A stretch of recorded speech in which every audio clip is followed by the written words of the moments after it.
चलिए, last video में अपना था 2017 का पेपर था पोस्ट का। आज अपन बात करते हुए पोस्टिंग के 2018 के पेपर की कि 2018 में क्या क्या पूछा है। तो चलिए शुरुआत करते हैं। सबसे पहले क्वेश्चन नंबर 2 यूनिट 1 का 10 नंबर में क्वेश्चन पूछा है। क्या पूछा है? ईओक्यू का क्वेश्चन पूछा है। ये लीजिए साहब, क्वेश्चन नंबर 2। हाँ जी, the annual requirement of an item is 12,000 unit. क्या बोला है? एनुअल डिमांड या एनुअल रिक्वायरमेंट। एनुअल डिमांड बोल दो या रिक्वायरमेंट बोल दो, बात एक ही है। इसको शॉर्ट में बोलते हैं ए। वो दे रखी है 12,000 यूनिट। आगे costing 6 each, cost per unit दे रखी है। सीपीयू दे रखा है, कॉस्ट पर यूनिट 6 रुपए दे रखा है। आगे एवरी ऑर्डर कॉस्ट 200, ऑर्डर करने की कॉस्ट, इसे बोलते हैं ऑर्डरिंग कॉस्ट, जिसे शॉर्ट में लिखते हैं ओ। ये दे रखा है 200 रुपए पर ऑर्डर। इन्वेंट्री कैरिंग चार्ज, इसे बोलते हैं अपन कैरिंग कॉस्ट। सी कैरिंग कॉस्ट है 20% है बेटा, तो 20% हमेशा कॉस्ट पर यूनिट ले लेना है। तो 6 का 20% कर दे तो 1.20। फाइंड आउट ईओक्यू और टोटल कॉस्ट। आपको एक तो ईओक्यू निकालना है और क्या निकालना है? टोटल कॉस्ट निकालना है। देखो एनुअल डिमांड दे रखी है, रिक्वायरमेंट दे रखी है, कॉस्ट पर यूनिट दे रखी है, ऑर्डरिंग कॉस्ट दे रखी है और कैरिंग कॉस्ट दे रखी है। कैरिंग कॉस्ट के लिए उसने 20% बोला, यानी कि हमेशा कॉस्ट पर यूनिट पे लेना जो परसेंटेज गिवन। अब उसने पहला पॉइंट पूछा है ईओक्यू फाइंड आउट करो, तो ये लीजिए पहले का पहला ईओक्यू। बेटा ईओक्यू का मतलब होता है, इसी को आरओक्यूटी बोलते हैं, इसी को ऑर्डर साइज भी बोलते हैं, तीनों नाम इसी के। ईओक्यू बोले तो इकोनॉमिक ऑर्डर क्वांटिटी, ठीक। आरओक्यू बोले तो रीऑर्डर क्वांटिटी। इसका जो फॉर्मूला होता है बेटा याद रखना, इजी सा फॉर्मूला है 2AO/C, ठीक। 2A का मतलब एनुअल डिमांड, ये दे रखी है 12,000 यूनिट। ओ बोले तो ऑर्डरिंग कॉस्ट, ऑर्डरिंग कॉस्ट है 200 रुपए एक ऑर्डर की, डिवाइड बाय कैरिंग कॉस्ट दे रखी है 1.20। सोल्व कर लीजिए इसे, क्या आएगा देखो। 12,000 गुणा 2 गुणा 200 डिवाइड बाय 1.20 और उसका अंडर रूट भी कर दीजिए, तो ये आएगा 2,000 यूनिट, ठीक है। कैलकुलेटर पे कैसे सोल्व करोगे देखो,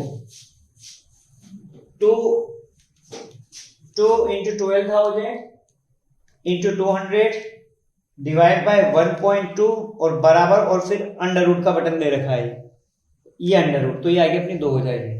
यानी कि ईओक्यू का मतलब क्या होता है? इसको ऑर्डर साइज बोलता है कि आपको जब भी ऑर्डर करना पड़े तो आपको कम से कम एक ऑर्डर में 2,000 यूनिट तो मंगवानी ही पड़े। डन है। आगे सेकंड पॉइंट में पूछा उसने कि टोटल कॉस्ट निकालिए, तो ये लीजिए कैलकुलेशन ऑफ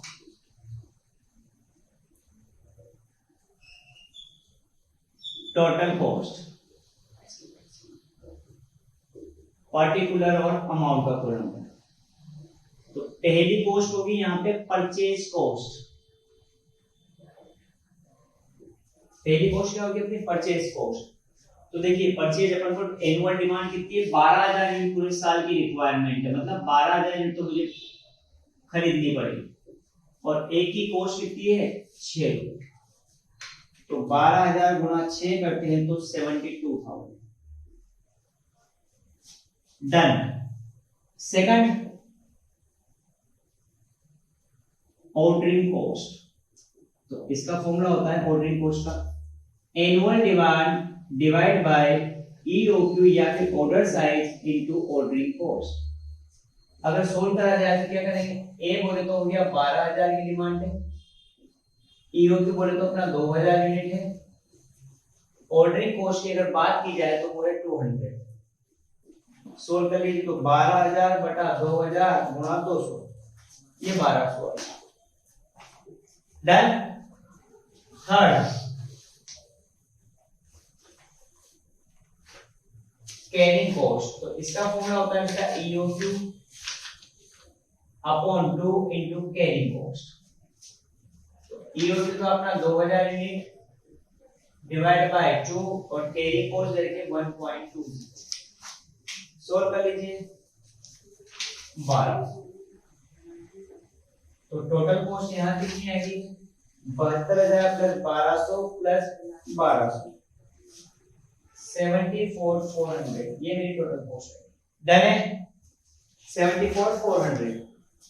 अब एक चीज ध्यान रखना, जो भी EOQ आएगा तो EOQ में अगर तुम टोटल कॉस्ट निकालोगे तो इसकी खासियत है ऑर्डरिंग कॉस्ट और कैरिंग कॉस्ट दोनों क्या रहेगी बराबर रहेगी। देखो यहाँ ऑर्डरिंग कॉस्ट की 1200 और कैरिंग कॉस्ट भी कितनी रहेगी 1200। डन है। तो इसका ये पहला पार्ट हो गया। एक बार स्क्रीनशॉट लो, इसके सेकंड पार्ट में क्या बोला है वो पढ़ते हैं।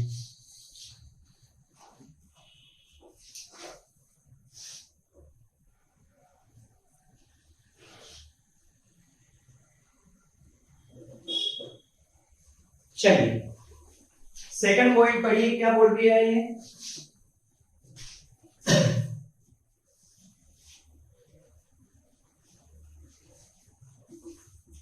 ये लीजिए इसका सेकंड पॉइंट कि should the item B purchase in a lot of 6000 unit. ये बोल रहा है कि अगर ऑर्डर साइज 6000 यूनिट, अभी जो एक पॉइंट में तो अपना 2000 यूनिट निकला था EOQ कि हम एक बार में कितनी ऑर्डर करेंगे 2000 यूनिट करेंगे। अब ये बोल रहा है कि अगर आपकी ऑर्डर साइज 6000 यूनिट हो जाए, ऑर्डर साइज को EOQ भी बोलते हैं, तो अपन यहां इसको मान लेते हैं कि ये EOQ कि अगर ये 6000 यूनिट हो जाए, पर बेटा ये एक्चुअली में EOQ नहीं है यहाँ, ये अपन ने माना क्योंकि ऑर्डर साइज को क्या बोलते हैं अपन EOQ बोलते हैं, या फॉर्मूले में काम आ जाएगा। अगर आप 6000 यूनिट एक ही टाइम में परचेज करते हो तो आपको 5% डिस्काउंट मिलेगा।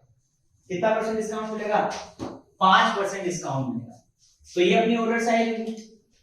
एनुअल डिमांड अपनी वही रहेगी 12000 यूनिट। जो सीपीयू है कॉस्ट पर यूनिट वो दे रखा है 6, उसने बोला इसमें से 5% डिस्काउंट मिल जाएगा। अगर आप कितनी खरीदोगे 6000 यूनिट एक बार में खरीदोगे तो 6 माइनस 5% करते हैं तो मेरी कॉस्ट पर यूनिट कितनी हो जाएगी 5.7। डन। ऑर्डरिंग कॉस्ट बोले तो वो मेरा कोऑर्डिनेट ही रहेगा। कैरिंग कॉस्ट यहाँ चेंज हो जाएगी क्योंकि यहाँ 6 था, लेकिन अब 6 की जगह नई कॉस्ट क्या आएगी 5.7 into 20%। तो 5.7 into 20% करते हैं तो ये आएगी 1.14। 5.7 into 20% 1.14। डन है क्या।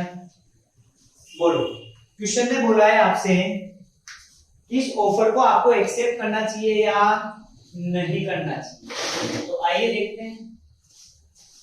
इसके लिए अपन निकाल लेते हैं टोटल कॉस्ट। क्या निकाल लेते हैं बेटा टोटल कॉस्ट। सेम वही परचेज कॉस्ट तो ए है 12000 यूनिट और कॉस्ट पर यूनिट होगी नहीं 5.7। तो 12000 गुणा 5.7 करते हैं तो ये होगी बेटा 68,400। ए बोले तो 12000 डिवाइड बाय EOQ या ऑर्डर साइज दे रखी है अपनी 6000 इनटू ऑर्डरिंग कॉस्ट अपनी 200, तो 400 रुपए जाएगी। नेक्स्ट EOQ अपना माना 6000 divide by 2 into carrying cost है 1.2, तो 3000 गुणा 1.2 तो ये आएगी 3600। ठीक, टोटल कर लीजिए तो 3600 प्लस 400 प्लस 68,400 72,400 टोटल कॉस्ट आएगी। और जब अपन ने 2000 यूनिट ऑर्डर कर ली थी तो उस टाइम अपनी टोटल कॉस्ट आई थी 74,400, इससे पहले करी थी अभी अपन। अब कंपैरिजन करो कहां कम कॉस्ट आ रही है यहां, तो मुझे कितनी यूनिट ऑर्डर करनी चाहिए एक बार में 6000, तो आपको नीचे डिसीजन लिखना पड़ेगा। डिसीजन लिखना पड़ेगा, ठीक है, कि एक्सेप्ट डिस्काउंट। कि जो डिस्काउंट वाला ऑर्डर है वो हम एक्सेप्ट करेंगे क्योंकि यहाँ पे टोटल कॉस्ट क्या आ रही है कम है। डन है। तो इजी से क्वेश्चन था, ऐसा दमदार क्वेश्चन ये नहीं था। नेक्स्ट आते हैं दमदार क्वेश्चन की ओर। Question number 4। दमदार क्वेश्चन है बेटा, बहुत बढ़िया क्वेश्चन है। क्वेश्चन नंबर 4 पढ़िएगा। ये देखिए साहब, क्वेश्चन नंबर 4।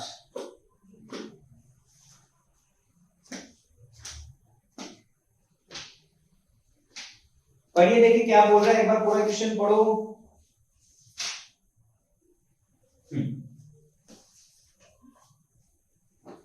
पढ़िएगा बेटा, क्वेश्चन में क्या बोला है।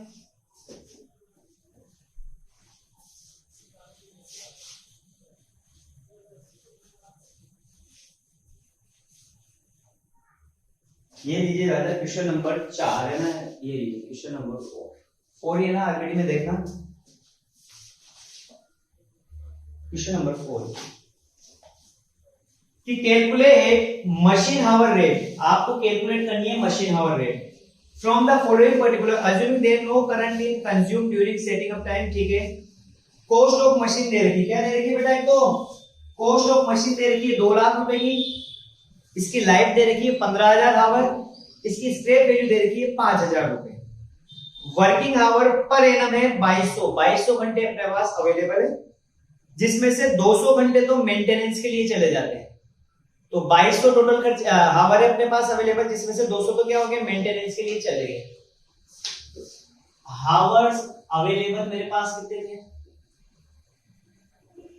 12,200 आवर्स, 12,200 है ना, सॉरी 2200 है।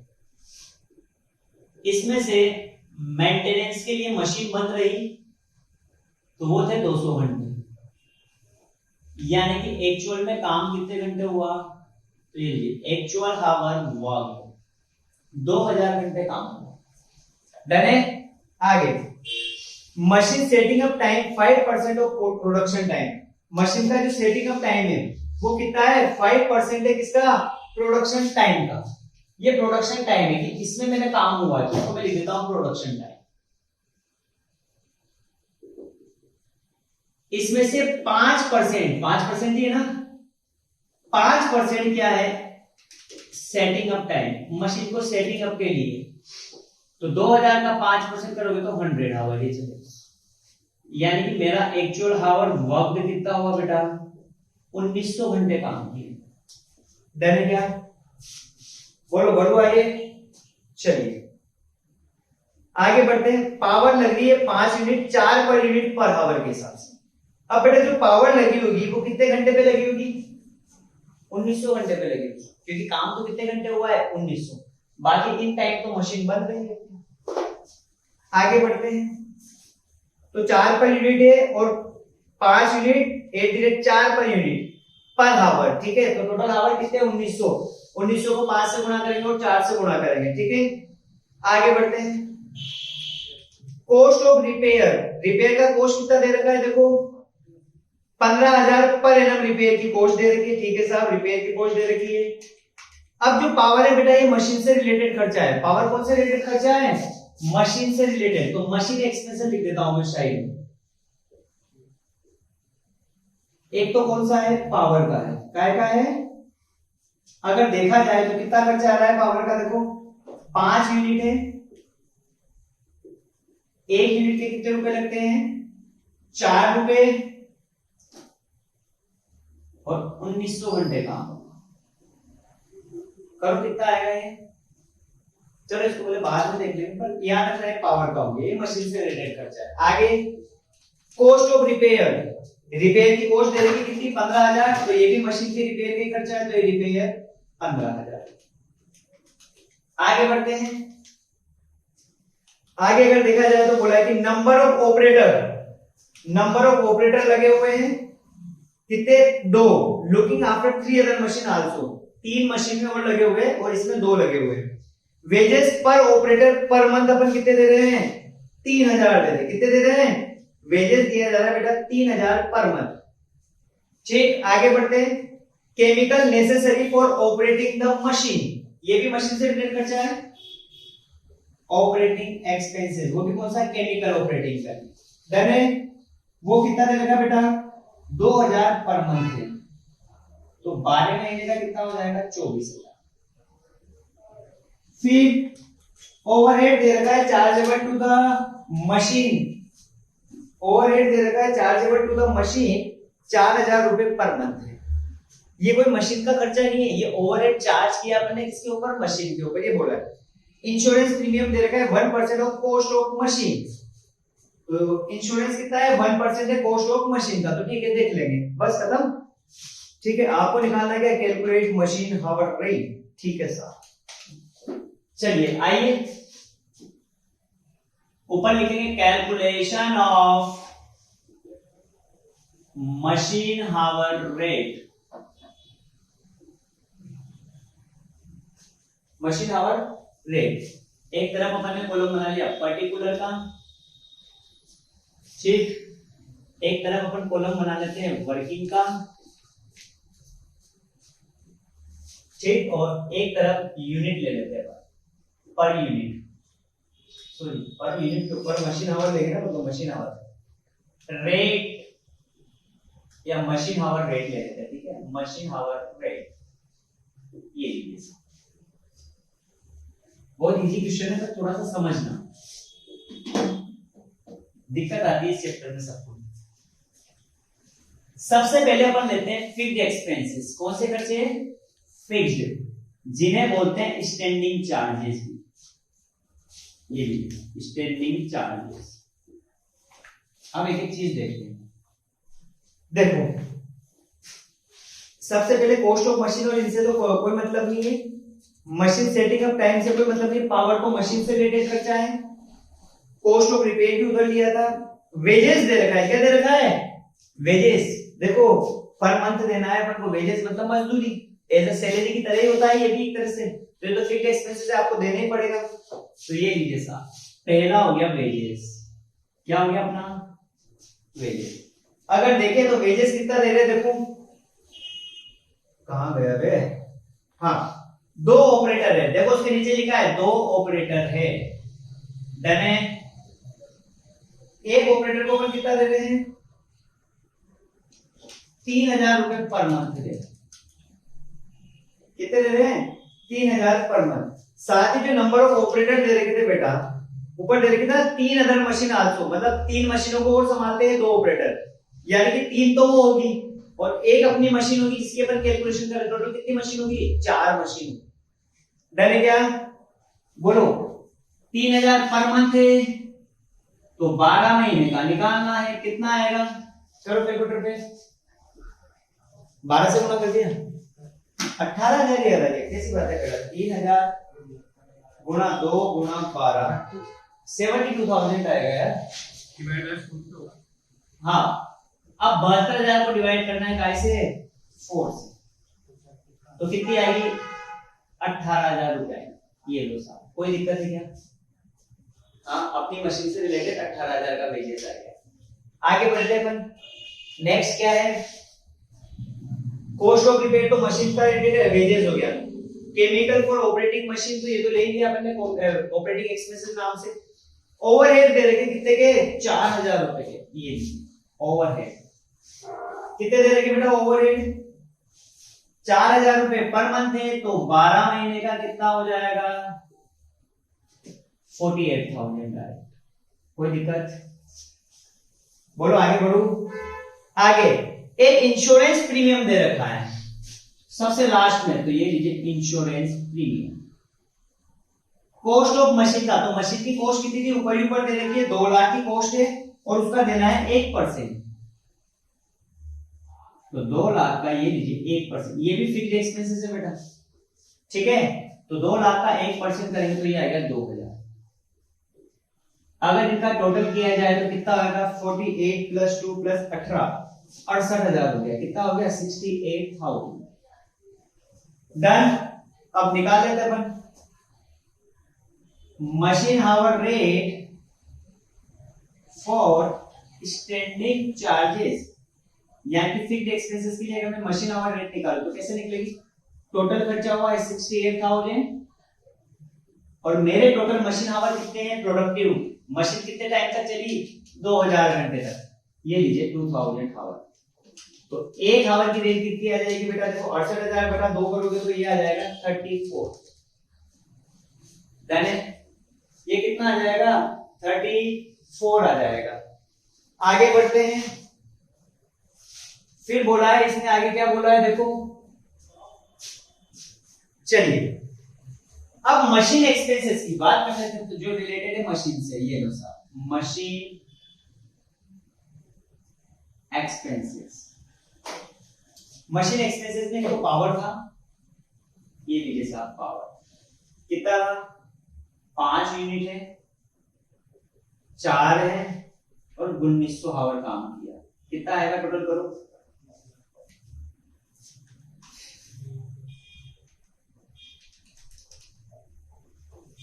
हम्म 15,000, सॉरी पावर का है ना, कितना आ रहा है 38 38,000 और टोटल काम कितने घंटे हुआ है 2000 घंटे, तो करो कितनी रेट आएगी 19 हाँ 19 आएगी। हाँ 19,000 कैसे आ रहा है।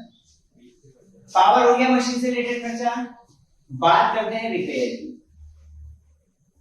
रिपेयर का खर्चा करा 15,000 रुपए का, कर दो वही 2000 से डिवाइड, 7.5। इसके बाद एक chemical for operating machine, chemical for machine कितना ले रखा है 2000 रुपए पर मंथ है, 12 महीने का ये हो जाएगा 24,000 डिवाइड बाय 2000 हावर, ये आएगी 12। साथ ही बेटा मशीन पे डेप्रिसिएशन भी तो लगता है। हाँ अब डेप्रिसिएशन को कैसे निकालेंगे, मशीन की कॉस्ट कितनी दे रखी है 2 लाख रुपए की कॉस्ट है, कॉस्ट में से क्या माइनस कर दो, स्क्रैप वैल्यू माइनस कर दो, तो देखो स्क्रैप वैल्यू कितनी दे रखी है 5,000। चलो मैं इसको इधर वर्किंग में दिखा देता हूँ। 2 लाख मशीन की कॉस्ट है, 5,000 स्क्रैप वैल्यू है, और देखो टोटल हावर दे रखे थे मशीन के शुरुआत में, देखो 15,000 हावर दे रखे, कितने दे रखे हैं, तो यहाँ 15,000 से डिवाइड करना है, करो कितना आएगा 13। डन है, हो गया। ये लो साहब, इसका टोटल कर लो, तो ये मशीन हावर रेट आ जाएगी तुम्हारी, कितनी आएगी 85.5। चलिए कोई दिक्कत है क्या। हाँ बढ़िया इजी सा क्वेश्चन था, बट थोड़ा सा ध्यान रखना, फिक्स्ड में क्या क्या आएगा, इंश्योरेंस फिक्स्ड नेचर का खर्चा है, वेजेस फिक्स्ड नेचर का खर्चा है, ओवरहेड जो 4000 पर मंथ दे रखा है।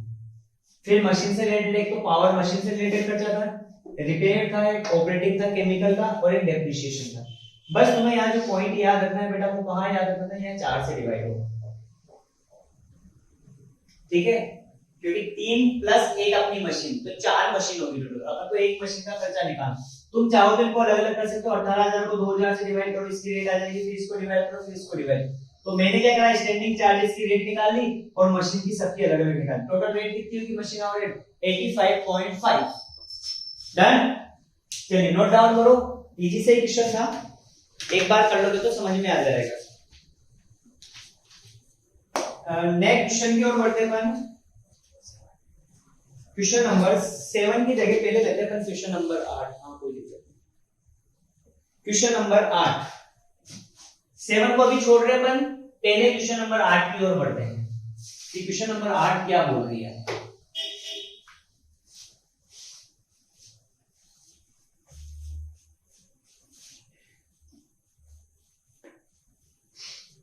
आओ, क्वेश्चन नंबर 8 बोला है कि calculate material variance from the following detail available. Oh बहुत इजी क्वेश्चन दिया 10 नंबर में। क्वेश्चन नंबर 8 करते हैं। तो सबसे पहले तो लिख दो स्टैंडर्ड और एक तरफ लिख लो एक्चुअल, फिर लिख लो मटेरियल, स्टैंडर्ड क्वांटिटी यानी कि एसक्यू, एसपी एक्चुअल क्वांटिटी बोल तो एक्यू, एपी, और एक कॉलम बना लो आरएक्यू का, रिवाइज एक्चुअल क्वांटिटी। क्योंकि यहाँ बेटा 3 मटेरियल दे रखे हैं, अपन ने जब क्लास में पढ़ा था तो मटेरियल वेरिएंस के लिए मैंने 2 चीज पढ़ी है, सिंगल मटेरियल गिवन है और डबल मटेरियल गिवन है, 2 या 2 से ज्यादा मटेरियल गिवन है। यहाँ 2 से ज्यादा मटेरियल गिवन है, ए बी सी 3 मटेरियल, तो ये लीजिए ए बी और सी। अगर स्टैंडर्ड क्वांटिटी की बात करें तो लिखा उसने 5 KG, 4 KG, 2 KG, standard price की बात करें तो 8 रुपए, 6 रुपए और 12 रुपए। एक्चुअल क्वांटिटी की बात करें तो 5 केजी, 4.5 केजी, 2.5 केजी। और रेट की बात करें प्राइस की तो 7, 7 और 11। डन है। स्टैंडर्ड आउटपुट यहाँ पे नहीं गिवन है और एक्चुअल आउटपुट नहीं गिवन है। जब नहीं गिवन है तो दोनों को बराबर मान, और बेटा जब दोनों को बराबर मानते हैं तो HQ4 AO निकालने की जरूरत नहीं। अब मुझे RAQ निकालना। RAQ होता क्या है? तो जो टोटल एक्चुअल क्वांटिटी है उसको आप बांट दो स्टैंडर्ड क्वांटिटी के रेशो। ये टोटल एक्चुअल क्वांटिटी कितनी हो रही है? 5 8 9 2 11 और 12 केजी। कितना है? इसको एज इट इज यहाँ पे लिख दो। ये टोटल एक्चुअल। अब इस 12 को इस रेशो में डिवाइड करो, यानी कि 5:4:2। पॉइंट में आ सकता है, कोई बड़ी बात नहीं, 100% पॉइंट में आएगा। पहले का क्या आ रहा है?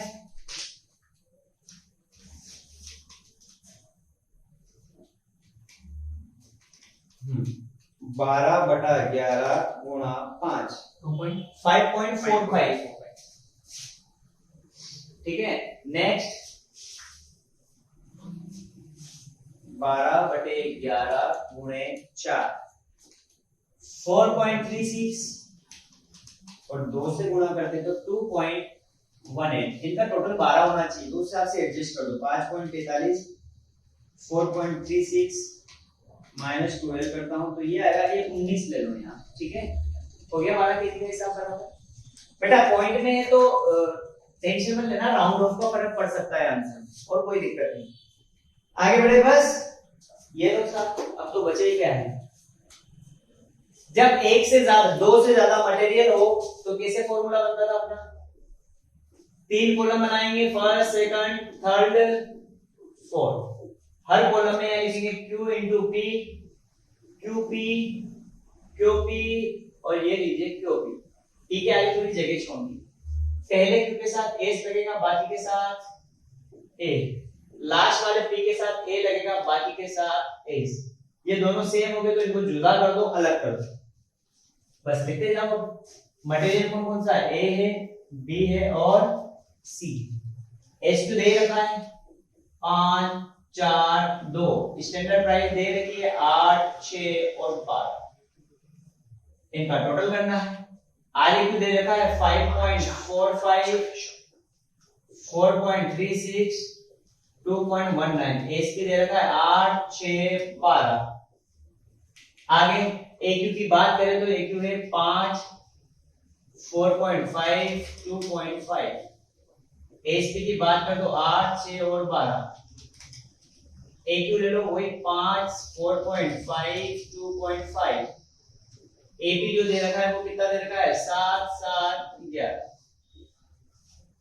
कर लीजिए टोटल। इधर का 168। पहले का आ रहा है 168, 5 into 8, 4 into 6, 2 into 12। ये लीजिए है 88 आ रहा है मेरा तो। 88। सेकंड में करते 5.5 ए 8, 4.36 गुणा 6, 2.19 गुणा 12 तो ये आ रहा है 96.04। डन।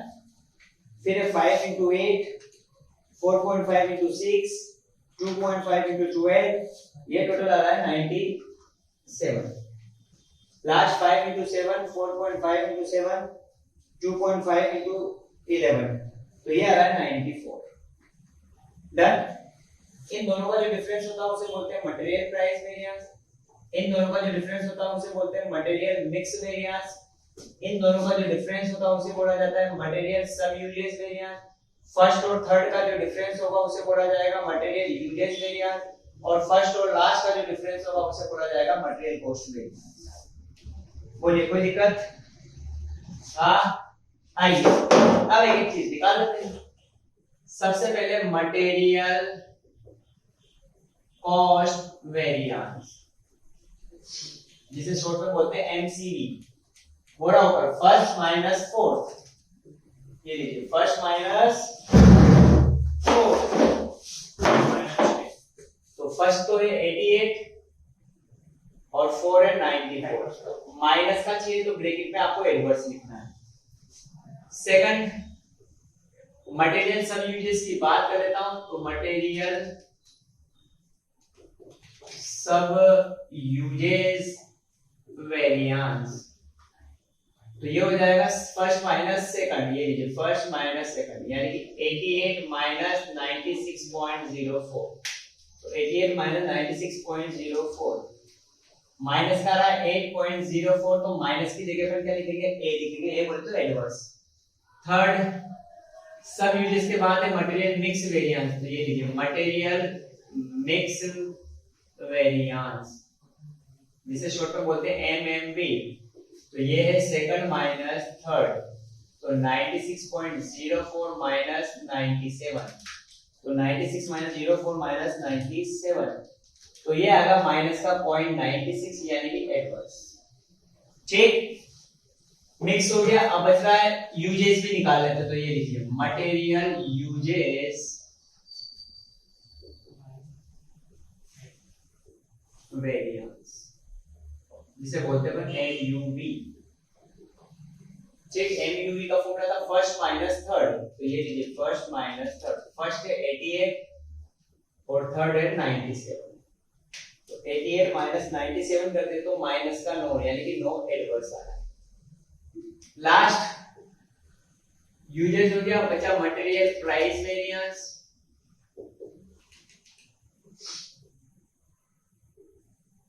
इसे शॉर्ट में बोलते हैं एमपीवी, तो इसका फॉर्मूला क्या है, थर्ड माइनस फोर्थ,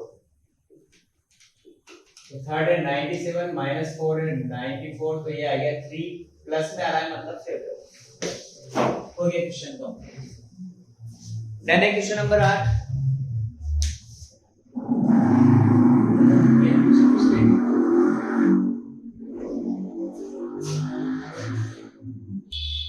देखिए आरएक्यू में अगर दिक्कत आ रही हो तो देखो मैं आरएक्यू का फॉर्मूला यहां लिख देता हूं।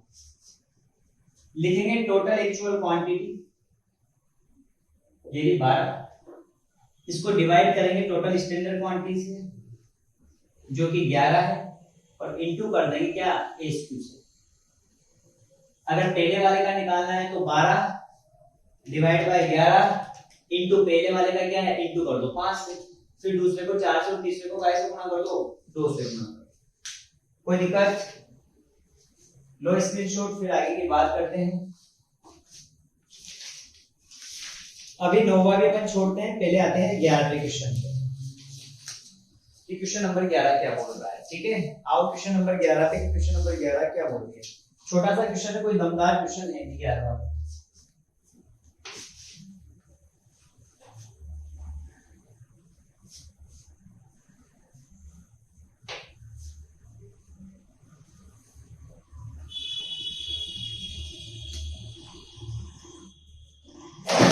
क्वेश्चन नंबर 11 पे है, क्वेश्चन नंबर 11 की बात।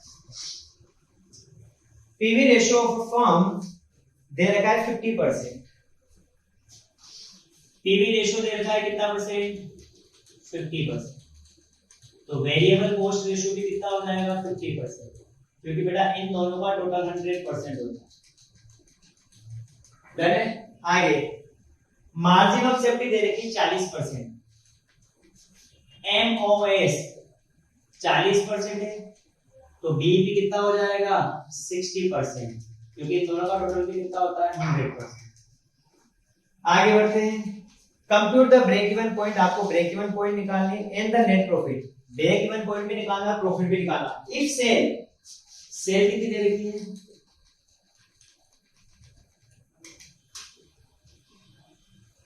50 लाख की सेल दे रखी है। आपसे पहले पॉइंट में तो पूछा है कि बीईपी निकालो, बीईपी पूछा ना, हाँ बीईपी पॉइंट निकालो।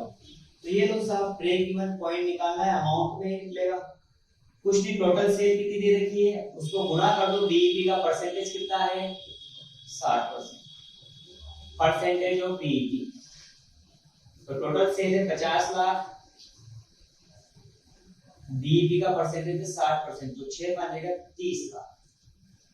30 लाख की सेल मेरी काय की होगी, बीईपी की। बोलिए कोई दिक्कत?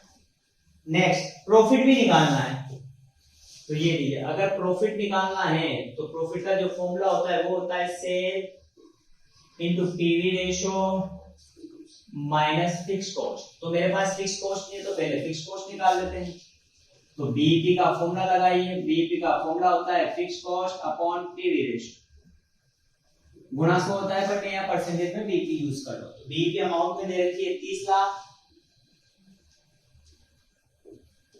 फिक्स कॉस्ट और पीवी रेशियो दे रखा है 50%। इसका मल्टीप्लाई इधर होएगा तो फिक्स कॉस्ट बराबर हो गया 30 लाख का 50%।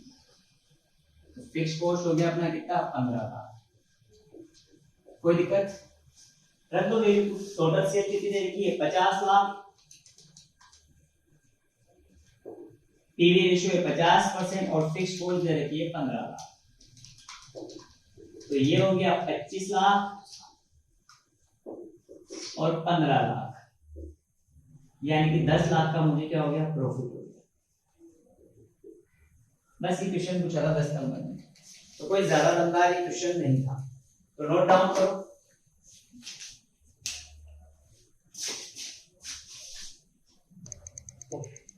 चलिए नेक्स्ट बात करते हैं। मैंने जो क्वेश्चन छोड़ा था क्वेश्चन नंबर 9 छोड़ा था।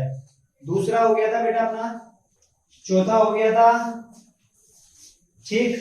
अभी 8वां हो गया था और 7वां अपन ने छोड़ा था। तो पहले बात करते हैं क्वेश्चन नंबर 9 की। क्वेश्चन नंबर 9 क्या बोल रहा है? बढ़िया क्वेश्चन दिया था, शानदार क्वेश्चन है। हो सकता है क्या मालूम ये का ये क्वेश्चन उठ के इस बार भी आ जाए। तो आइए क्वेश्चन नंबर 9 की बात करें कि from the following information relating to the year 2017 condition, ठीक है। आपको प्रिपेयर करना है बजट, मास्टर बजट बनाना है, ठीक है। एक्चुअल दे रखा है फॉर 2017 4000 यूनिट पे, सेल है 4000 यूनिट पे 10,000, रॉ मटेरियल दे रखा है 53,000, वेरिएबल ओवरहेड है 16,000, फिक्स्ड ओवरहेड है 10,000।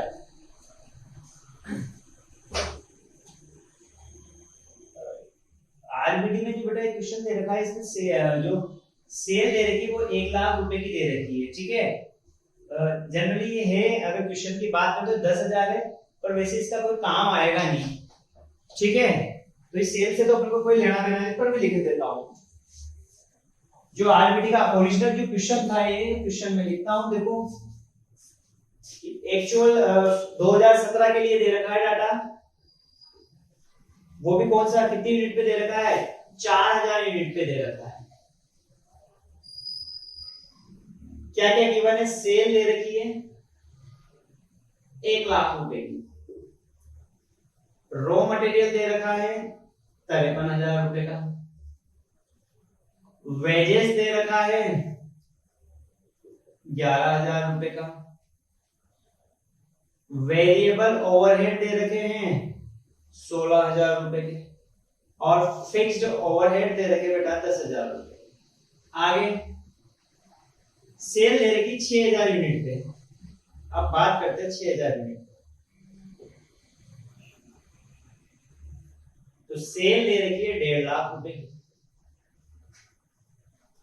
आगे रॉ मटेरियल में आपको इंक्रीज करना है 5% की प्राइस में। वेजेस में बोला है कि प्राइस में तो आपको इंक्रीज करना है 10%, और प्रोडक्टिविटी इसमें इंक्रीज करना है 5%। एडिशनल प्लांट दे रखा है 37,000 का, जिसके ऊपर डेप लगेगा 10%। इसके ऊपर क्या लगेगा बेटा? डेप लगेगा 10%। डन है? बोलो। चलिए अब बात करते हैं बेटा, अपन इसमें बजट बनाना है तो अपन बनाते हैं मास्टर बजट। ये मास्टर बजट बनाना है। कौन से ईयर के लिए बनाना है उसने ये भी बोला है, 2018 के लिए बनाना है। तो ये लीजिए फॉर 2018। 17 की तो डिटेल दे रखी है, ये 2018 की कुछ डिटेल दे रखी है, ठीक। मास्टर बजट कैसे बनता है थोड़ा ध्यान से देखिए। 2 अमाउंट के कॉलम बना लो, पर्टिकुलर बना लो, ये लीजिए।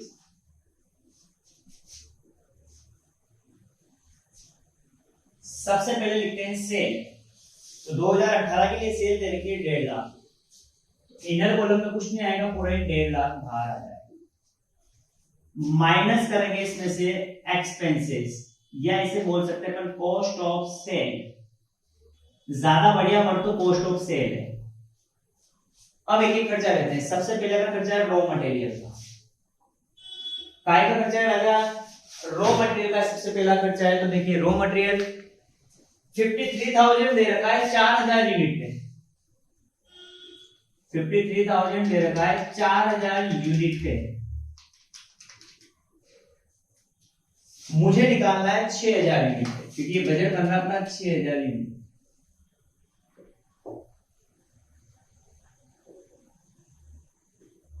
तो ये आ जाएगा 53,000 4,000 गुणा 6,000, 79,500। ये खर्चा है, माइनस होएगा तो ब्रेक लगाएगा। डन है। आगे, या फिर तुम एक काम कर सकते हो, सारे खर्चों को एक साथ जोड़ दो, लास्ट में प्रॉफिट निकाल लो, कैसे भी कर सकते हो। रॉ मटेरियल के बाद दे रखा है वेजेस। ये लीजिए साहब वेजेस।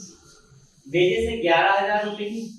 तो एक काम करो, अपन तो वैसे ही करेंगे, एक साथ माइनस कर देंगे ना, तो तुम्हें यहाँ पे मैं कॉस्ट शीट भी कवर कर दूंगा। 59,500 वेजेस 11,000 का दे रखा है, वही दे रखा है 4,000 यूनिट पे। आपको निकालना है 6,000 यूनिट। ठीक है, 11 दे रखा है 4 पे, तो 6,000 पे कितना आएगा? 16,500। डन। वेजेस के बाद बात करते हैं वेरिएबल ओवरहेड। ओह सॉरी, मैंने कुछ चीज मिस्टेक हो गई है, वो भी क्लियर कर लेते हैं पहले। इसको आगे बाद में करना है ना, क्योंकि अपन ने ये इंक्रीमेंट तो दिए। साथ ही इस साल इसमें कितना इंक्रीज होएगा? 5%। तो यहां करो इंक्रीज। इंक्रीज है @5%। इसका 5% निकालो, कितना आएगा? 79,500 का 5% 3975।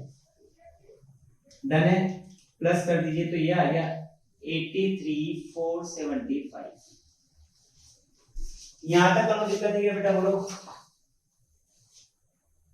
आगे बढ़ा जाए। अब बात करते हैं वेजेस की। ये लीजिए साहब वेजेस। वेजेस दे रखे कितने? 11,000 के, लेकिन ये दे रखे 4,000 यूनिट पे। मुझे निकालना है 6,000 यूनिट। तो कितना आ जाएगा? 11,000 दे रखा है 4,000 पे, मुझे निकालना है 6,000। तो ये आ रहा है राजा बेटा 16,500। ये दो लाइन। अब उसने क्या बोला है कि जो इंक्रीज करना है प्राइस में तो 10% करना है, लेकिन प्रोडक्टिविटी में कितना करना है? 5%। तो बेटा जब भी प्रोडक्टिविटी में इंक्रीज आए तो वेजेस निकालते हैं आफ्टर इंक्रीज इन प्रोडक्टिविटी। अब ये कैसे निकलता है, थोड़ा ध्यान से देखना। जो 16,500 दे रखा है, तो 100 तो मेरी बेस है और 5% मेरे को प्रोडक्टिविटी में इंक्रीज करने है। 100 तो मेरा क्या है? बेस है और 5% को प्रोडक्टिविटी में इंक्रीज करना है। तो 100 की वैल्यू निकाल दो, कितनी आएगी? कितनी आएगी? 15,714। तो ये लीजिए साहब, ये वेजेस आएंगे मेरे 15,714। अब इसने बोला है कि प्राइस में इंक्रीज करना है 10%, तो लिखेंगे इंक्रीज @10%। तो इसका 10% मतलब 1571। कितना टोटल हो जाएगा इनका? देखो 17,285। डन है। यहां दो लाइन लिख देते हैं। ठीक, इसको फर्स्ट पॉइंट दे देते हैं, इसको सेकंड लिख देते हैं, कॉस्ट ऑफ सेल। अब रॉ मटेरियल और वेजेस को जोड़ते हैं तो बेटा ये आती है अपनी प्राइम कॉस्ट। क्या आती है अपनी? Prime cost. सेल को शामिल नहीं करना है, तो कितना आ रहा है प्राइम कॉस्ट? ये माइनस का साइन हटा दो, अपन अलग अलग ही करेंगे दोनों को। तो देखो कितना आएगा? 83,475 प्लस 17,285। तो 1,00,760 मेरी आ गई है प्राइम कॉस्ट। बोलिए यहां तक कोई दिक्कत? अब प्राइम कॉस्ट में ओवरहेड जोड़ते हैं। तो एक तो है वेरिएबल ओवरहेड, वेरिएबल ओवरहेड ये रहा 16,000, इसमें तो कोई माथा पच्ची करनी नहीं, सेम वही 16,000। ये दे रखा है 4,000 पे, मुझे निकालना है 6,000, तो 16/4 गुणा 6,000 यानी कि 24,000। बोलिए कोई दिक्कत? आगे बढ़ते वेरिएबल ओवरहेड के बाद फिक्स्ड ओवरहेड, तो फिक्स ही रहेगा।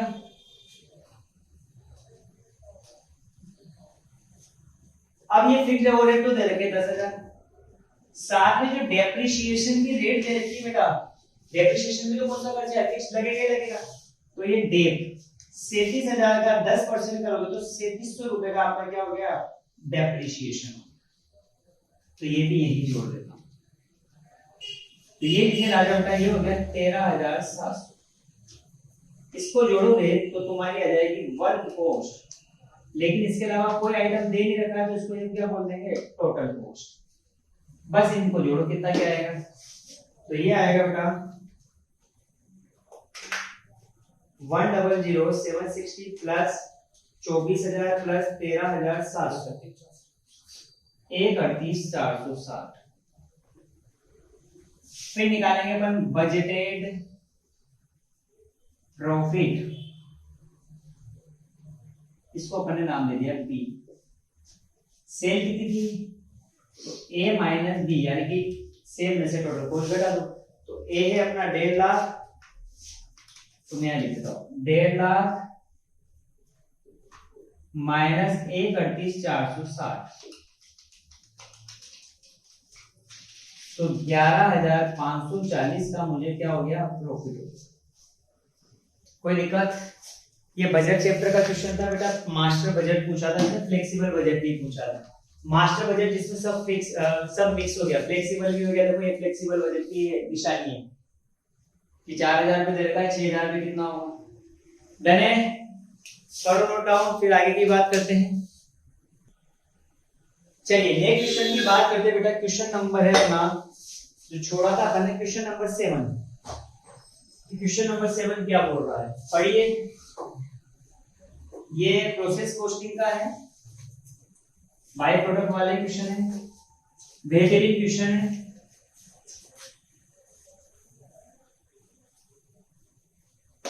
पढ़िए क्वेश्चन नंबर 7 क्या बोल रहा है।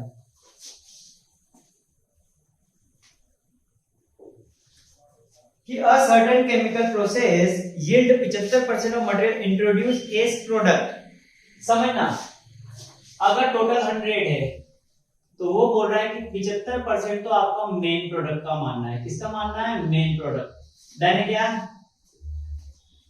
और उसमें से 20% ये हो गया अपना बाई प्रोडक्ट, और बचा जो 5% है वो आपका लॉस्ट हो गया, घूम गया, ये खत्म हो गया, वेस्टेज होगा जो खत्म हो गया। तो 75 मेन है, 20 बाई प्रोडक्ट और 5% क्या है? लॉस्ट हो गया। ये बोला है in the process of 1 unit of main product. क्या बोला है कि मेन प्रोडक्ट की 1 यूनिट बनाने के लिए जितना मटेरियल बाई प्रोडक्ट की 1 यूनिट में लगता है उससे डबल काय में लगेगा? मेन प्रोडक्ट में लगेगा। इसी तरीके से बोल रखा है लेबर के लिए कि further 1 unit of main product की 1 यूनिट बनाने के लिए मेन प्रोडक्ट की need 1.5 time the time needed for 1 unit of by product. क्या बोला कि बाई प्रोडक्ट की अगर 1 यूनिट बनाने में जो टाइम लगता है तो उसका 1.5 गुना काय में लगेगा? मेन प्रोडक्ट में लगेगा। डन है। ओवरहेड का तो डायरेक्ट दे रखा है 3:1 during the year 4,000 unit of raw material. ओहो, अगर यूनिट की बात करूं मैं तो मैं यहां ले लेता हूं 4,000 यूनिट। कितनी यूनिट? ये है अपना 100%। डन। 4,000 का 75 करता हूं परसेंट तो कितना आ जाएगा? 3,000 यूनिट तो काय की है? मेन प्रोडक्ट की। बाई प्रोडक्ट की जाए तो 4,000 यूनिट है और 20%, तो 800 यूनिट काय की होगी? By product. अब लॉस्ट वाली यूनिट से अपन कोई लेना देना नहीं है तो उसको निकालने की जरूरत नहीं। अब अपन रेशियो निकाल लेते हैं, एक ध्यान से देखिए। पहले निकालते हैं मटेरियल का। एक तरफ लिखिए मेन प्रोडक्ट, और एक तरफ लिख दिया बाय। देखो मटेरियल के लिए उसने क्या बोला था कि एक यूनिट लगती है किसकी, बाय प्रोडक्ट की, तो उसका डबल किस में लगेगा, मेन प्रोडक्ट में। अब मेन प्रोडक्ट की मटेरियल की यूनिट देखते हैं तो 3000 है, इंटू 2 करेंगे तो ये आएगा 6000। इधर 800 है तो ये आ जाएगा 800 गुणा 800। तो ये लीजिए मटेरियल का रेशियो तो ये। दूसरा लेबर की बात करते हैं अपन बेटा। लेबर के लिए क्या बोला है कि अगर बाय प्रोडक्ट की यूनिट को बनाने में 1 लगता है 1 घंटा, तो इधर लगेंगे 1.5 घंटे। डन है क्या बोला उसने। देखो कि further 1 unit of main product needed 1 सही 1/2 यानी कि 1.5 time needed for 1 unit of by product. अगर बाय प्रोडक्ट में 1 घंटा लगता है तो यहाँ 1.5 घंटा लगेगा। यूनिट कितनी बनी है, 3000 यूनिट बनी। इधर यूनिट कितनी बनी है, 800 यूनिट बनी। तो इसका रेशियो क्या हो जाएगा, इधर तो 800, इधर कितना हो जाएगा 45। डन है क्या। आगे बढ़ते हैं। अपन को निकालनी है बोथ प्रोडक्ट की कॉस्ट निकालनी है, असर्टेन करनी है मेन प्रोडक्ट की और बाय प्रोडक्ट। बहुत इजी सा क्वेश्चन था, बस इसमें जो मेन था वो रेशियो का खेल। आइए तो कैलकुलेशन ऑफ क्या है, कॉस्ट है ना, cost of main product and by product. ये लीजिए पर्टिकुलर का कॉलम बनाते हैं, ठीक। टोटल ओवरहेड दे रखे हैं, या अमाउंट का कॉलम बना देते हैं, फिर रेशो, और फिर 2 कॉलम बन जाएंगे। एक बच जाएगा मेन प्रोडक्ट का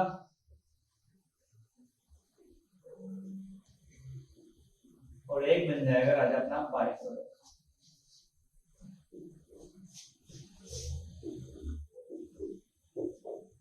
ये सबसे पहले दे रखी मटेरियल की कॉस्ट।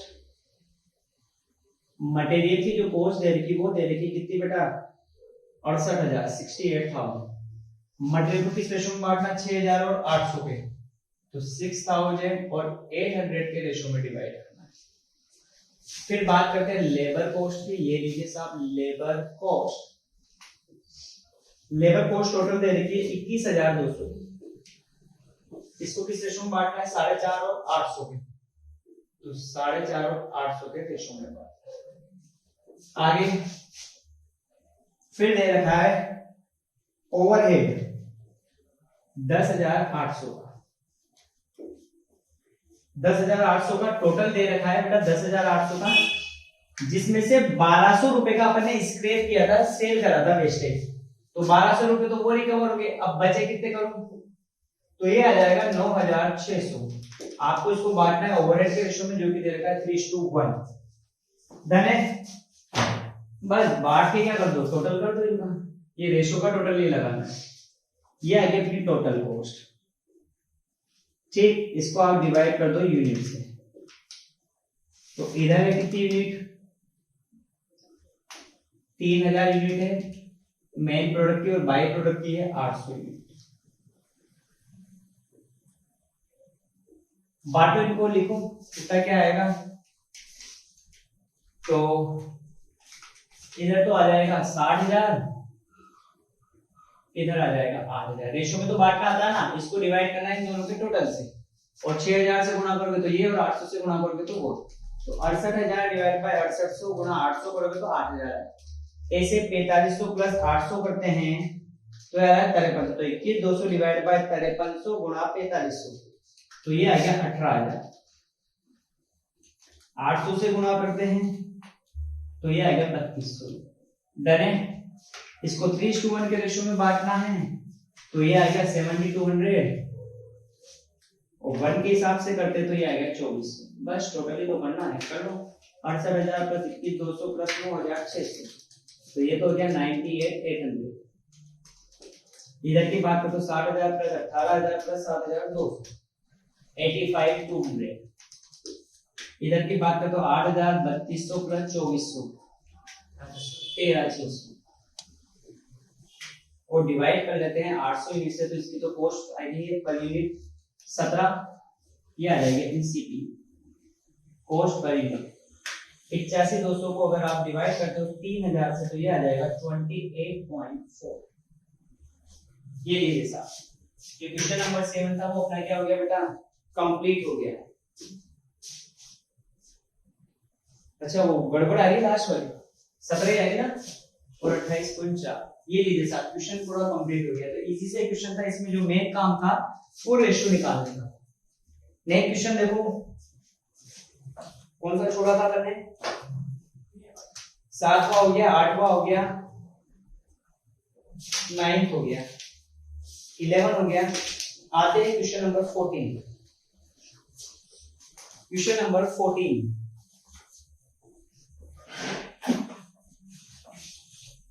पढ़िए एक बार क्वेश्चन नंबर 14 क्या बोल रहा है।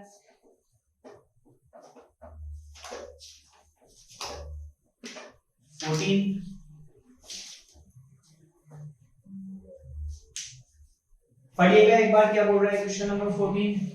20 नंबर में पूछा था और अच्छा क्वेश्चन पूछा था।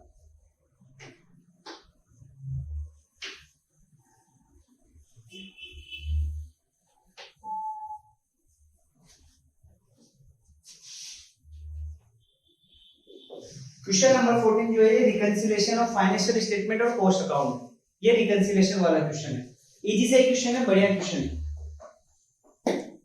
The following figure have been obtained from the financial book of Sham Brothers। ये सारी डिटेल दे रखी है इन्होंने। लास्ट में दे रखा है in the cost account for the same period. Cost account की डिटेल दे रखी है कि डायरेक्ट मटेरियल हुआ है 560, फैक्ट्री ओवरहेड है 20% of prime cost, administrative overhead है 6 पर यूनिट ऑफ आउटपुट और सेलिंग एंड डिस्ट्रीब्यूशन है 8 per unit sold. Done. Prepare statement of cost and profit.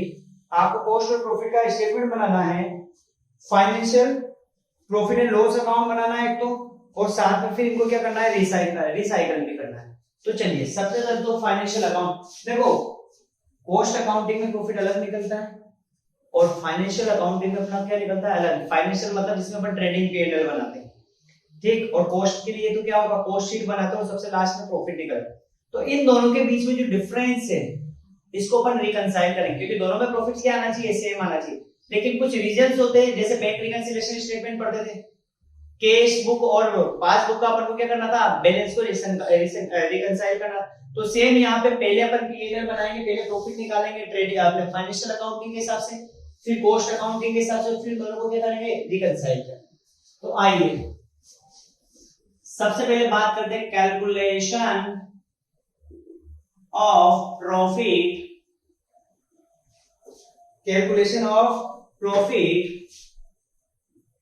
As per financial accounting. इसके लिए अपन प्रॉफिट एंड लॉस अकाउंट बनाते हैं बेटा। तो ये लीजिए प्रॉफिट एंड लॉस, ट्रेडिंग नहीं बनाना, डायरेक्ट प्रॉफिट एंड लॉस। वो इसके नीचे लिखा जाएगा फॉर द ईयर एंडेड, जो भी ईयर एंडेड दे रखा हूं वही पापा लिखा पर्टिकुलर अमाउंट, पर्टिकुलर, और ये लीजिए अमाउंट।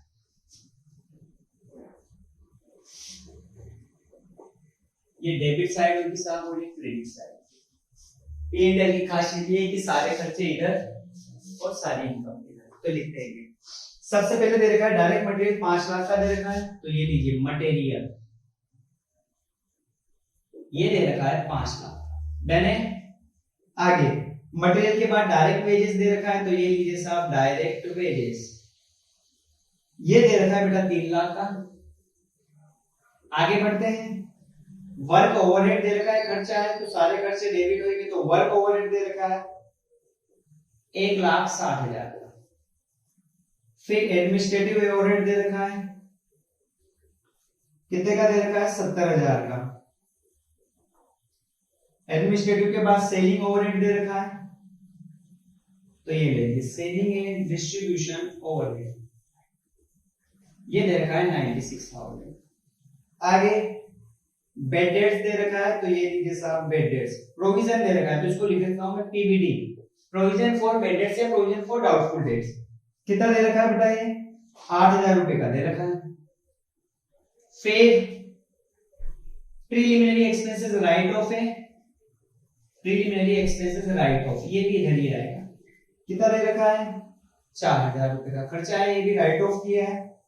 आगे लीगल एक्सपेंसेस दे रखा है या लीगल चार्जेस, ये लीजिए 1000 रुपए के लीगल चार्ज। आगे डिविडेंड रिसीव्ड, रिसीव्ड हो रहा है यानी कि इनकम है, तो क्रेडिट साइड इनकम आएगी, तो ये लीजिए बाय डिविडेंड रिसीव्ड। कितने का रिसीव्ड हुआ है 10,000 रुपए। आगे इंटरेस्ट मिला है आपको, इंटरेस्ट रिसीव्ड हुआ है, तो ये लीजिए बाय इंटरेस्ट रिसीव्ड। इनकम है 2000। सेल करिए 12 लाख रुपए की, तो ये लीजिए बाय सेल 12,000 यूनिट बेची, कितने में 12 लाख रुपए। देन आगे फिर क्लोजिंग स्टॉक दे रखा है, तो ये लीजिए बाय क्लोजिंग स्टॉक। अगर बात करें क्लोजिंग स्टॉक, एक तो फिनिश गुड्स का फिनिश स्टॉक का दे रखा है 400 यूनिट, जिसकी वैल्यू कितनी दे रखी है राजा बेटा 32,000। आगे WIP दे रखा है कितना 24,000। बस इधर बैलेंसिंग फिगर से क्या आ जाएगा नेट प्रॉफिट आ जाएगा। टोटल करके बैलेंसिंग फिगर निकालो, यहां तक का टोटल करो। तो पहले क्रेडिट साइड का टोटल कीजिए 10,000 plus 2,000 plus 12 lakh plus 3,20,000 plus 24,000, 15,56,000, 15,56,000। तो बैलेंसिंग फिगर से क्या आ जाएगा नेट प्रॉफिट आ जाएगा। तो निकाल लीजिए, माइनस कर दीजिए सब। 5 lakh minus 3 lakh minus 160 minus 70 minus 8 minus 5,000, ओ सॉरी गलत 15,56,000 टोटल है, माइनस 5 लाख फिर 3 लाख फिर 1,60,000 फिर 70,000 फिर 96,000 फिर 8,000 माइनस 4,000 माइनस 1,000। अच्छा ये टोटल गलत है। 10,000 प्लस 2,000 प्लस 12 लाख 32,000 प्लस 24,000। अच्छा ये टोटल गलत है, 12,68,000 है। तो इधर भी कितना आना चाहिए 12,68,000। माइनस कर दीजिए तो 5 lakh 3 lakh 1,60,000 70,000 96,000 minus 8,000 minus 4,000 minus 1,000, तो 1,29,000 का जो प्रॉफिट है वो है फाइनेंशियल अकाउंटिंग के हिसाब से।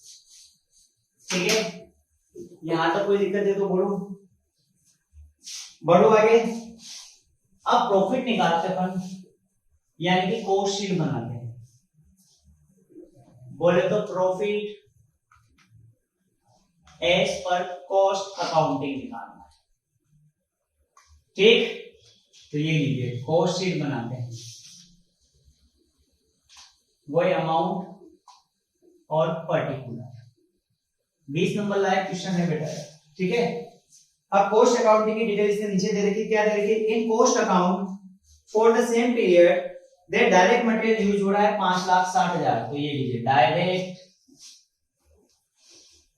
मटेरियल यूज हुआ है 5,60,000।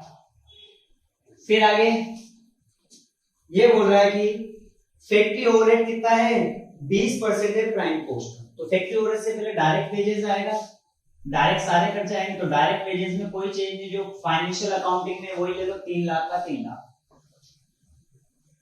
और कोई डायरेक्ट एक्सपेंसेस है नहीं, तो 8,60,000 का जो अमाउंट आया इसे बोला जाएगा प्राइम कॉस्ट। बोलिए कोई दिक्कत? आगे बढ़ते हैं।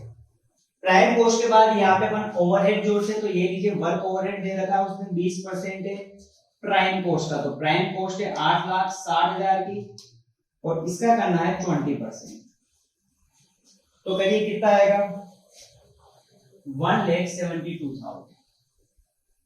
डन, तो ये आएगी 10,32,000। इसे ग्रॉस वर्क कॉस्ट भी बोलते हैं। इसमें प्लस करेंगे ओपनिंग स्टॉक ऑफ WIP जो कि कुछ भी नहीं है, माइनस करेंगे क्लोजिंग स्टॉक ऑफ WIP।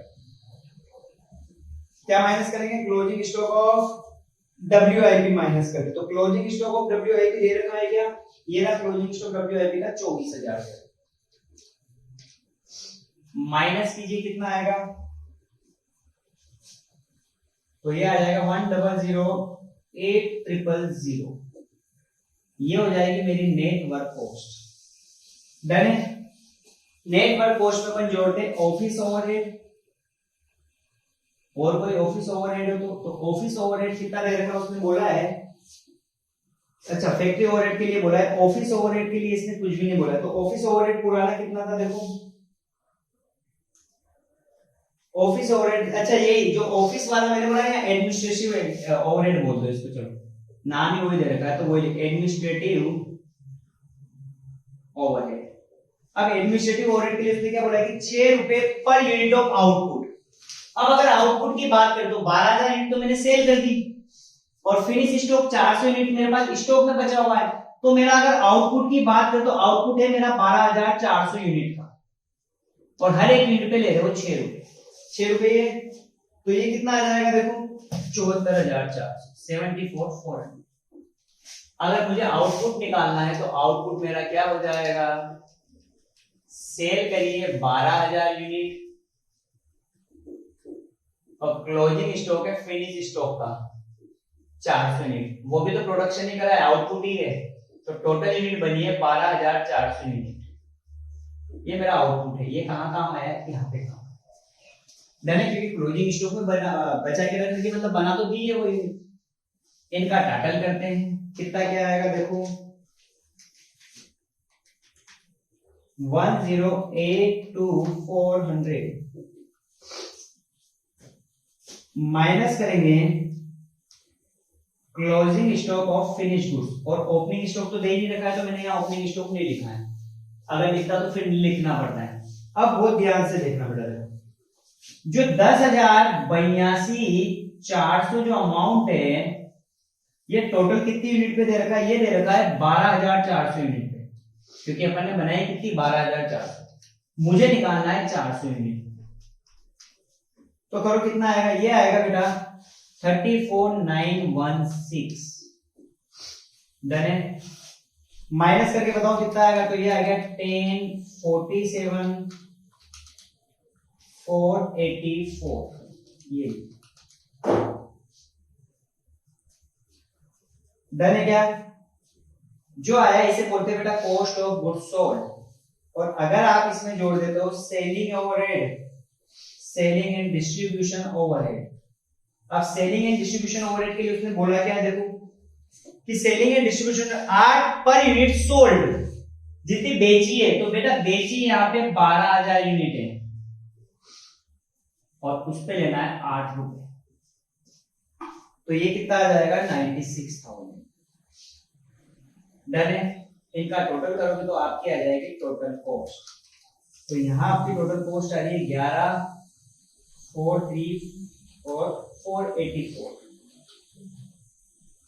ये डन है। ये तो मेरी टोटल कॉस्ट आ गई, इसको नाम दे दिया ए। बी पॉइंट में मैं ले लेता हूं सेल, सेल मैंने कितने की करी है 12 लाख रुपए, और फिर क्या आ जाएगा profit, sale minus total cost, तो बी माइनस ए, तो करोगे तो मेरा प्रॉफिट आ रहा है 56,516 रुपए का, कितना आ रहा है 56,516 रुपए का।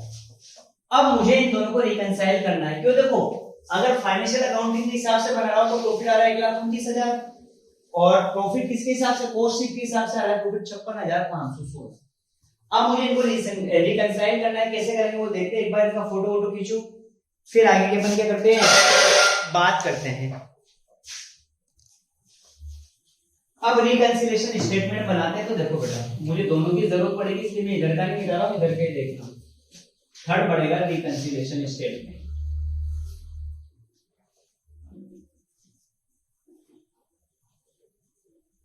चलिए सबसे पहले लिखते हैं profit as per cost account.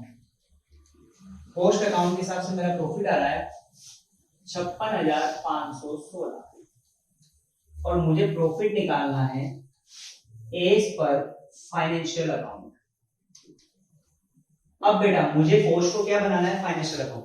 तो जो जो काम फाइनेंशियल अकाउंट ने करे वो काम मुझे यहाँ करने पड़े। जैसे कैसे, यहाँ मटेरियल था 5 लाख, यहाँ कितना मटेरियल था फाइनेंशियल अकाउंट 5 लाख, यहाँ कितना है 5,60,000। यानी कि इसने तो 5 लाख ही ले रखा है, इसने कितना ले रखा है 5,60,000, ज्यादा ले रखा है 60,000, यानी कि खर्चा ज्यादा दिखा रखा है। जब इसने प्लस कर रखा है कितना 5 लाख, तो मुझे भी प्लस कितना करना पड़ेगा, सॉरी जब इसने माइनस कर रखा है कितना 5 लाख रुपए, तो मुझे भी कितना माइनस करना होता है यहाँ पे 5 लाख। लेकिन मैंने यहाँ 60,000 ज्यादा करा है, इसने ज्यादा नहीं कर रखा है, यानी कि इसने तो प्लस कर रखा है 60,000, तो मुझे यहाँ पे प्लस करना पड़ेगा डायरेक्ट मटेरियल 60,000। खर्चा है ना, प्रॉफिट में जोड़ दिया। डायरेक्ट वेजेस यहाँ 3 लाख है, यहाँ भी 3 लाख, इसमें कोई चेंज नहीं। वर्क ओवरहेड की बात करें तो यहाँ 1,60,000 है, और यहाँ पे अपना वर्क ओवरहेड है 1,72,000। यहाँ भी ज्यादा शो कर रखा है, कम करना है तो इसको प्लस कर देते हैं। ये लीजिए वर्क ओवरहेड 12,000, क्योंकि बेटा खर्चा कम होगा तो प्रॉफिट क्या होगा, बढ़ेगा।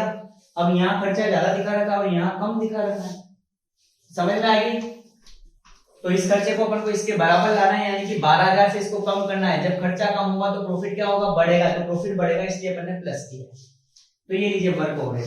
एडमिनिस्ट्रेटिव ओवरहेड है यहाँ 70,000 के, और यहाँ दे रखे 74,400, यहाँ भी ज्यादा लिख रखा है तो प्लस कर दो। एडमिनिस्ट्रेटिव ओवरहेड 4,400, ये डिफरेंस ले लो दोनों। आगे बढ़ते हैं। सेलिंग एंड डिस्ट्रीब्यूशन ओवरहेड 96,000 है, उधर भी 96 है, इसमें कोई भी चेंज नहीं है, इसका कार्यक्रम भी हो गया। पीवीडी यहाँ क्या दे रखा है, प्रोविजन फॉर बेड डेट्स, पर इधर नहीं दे रखा है, तो मतलब एक एक्स्ट्रा खर्चा है, तो इसको क्या करना पड़ेगा माइनस। ये खर्चा यहाँ नहीं लिखा हुआ है लेकिन यहाँ लिखा हुआ है, तो अपन को कोस्ट को किस पे बनाना है, फाइनेंशियल। तो फाइनेंशियल ने माइनस कर रखा है, खर्चा है ना, तो आपको लिखना पड़ेगा। तो लिखना पड़ेगा तो खर्चा बढ़ेगा, खर्चा बढ़ेगा तो प्रॉफिट कम हो जाएगा, कोई दिक्कत। आगे ये पीवीडी हो गया। प्रीलिमिनरी एक्सपेंसेस का भी सेम केस है, तो ये लिखिए प्रीलिमिनरी एक्सपेंसेस कितने दे रखे हैं 4,000 के माइनस। इसी तरीके से लीगल चार्ज यहां नहीं लिखा है,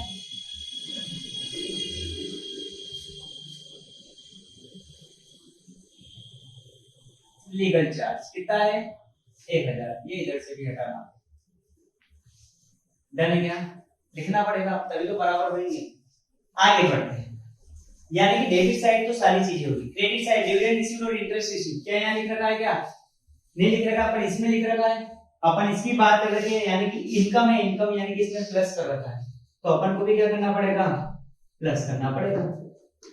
इंटरेस्ट रिसीव्ड हो रहा है, तो कितना 2,000 का, एक हो रहा है डिविडेंड रिसीव्ड, डिविडेंड रिसीव्ड हो रहा है 10,000, ये लो। सेल यहाँ भी 12 लाख थी और यहाँ भी 12 लाख थी। अब क्लोजिंग स्टॉक की बात करते हैं। देखो WIP का क्लोजिंग स्टॉक 24,000 है, यहाँ भी 24,000 है, इसमें कोई चेंज नहीं है, लेकिन फिनिश स्टॉक का 32,000 है, और इसने यहाँ कितना लिख रखा है 34,916। इसने इनकम साइड 32,000 लिख रखा है, इसने कितना लिख रखा है 34,916, तो मुझे और लिखना चाहिए, तो इसको प्लस करेंगे। Closing stock of finish goods या फिनिश स्टॉक, दोनों का डिफरेंस ले लो, 34,916 माइनस 32,000 करो, कितना क्या आएगा